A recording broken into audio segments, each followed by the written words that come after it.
Hi everyone, welcome back to Crazy Gamer. Today in this video I'm going to show you how to turn off sound effects in Candy Crush Saga in just a few simple steps.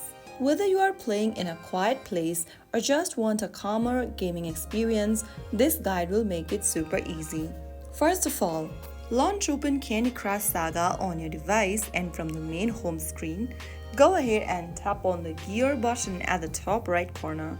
In the settings menu that pops up on the screen, go ahead and find the sound and music option. Toggle the sound effect switch off and the music option off as well, depending upon your preference. After you turn both of those toggle button off, drag it all the way along to the left to turn it off, and soon after you do that, you can exit the menu by tapping cross at the top right and play a few levels to make sure the sound effects are muted to enjoy your quieter gameplay. That's how you can easily turn off sound effects in Candy Crush Saga. If this video helped you, don't forget to like, comment and subscribe for more easy tutorials.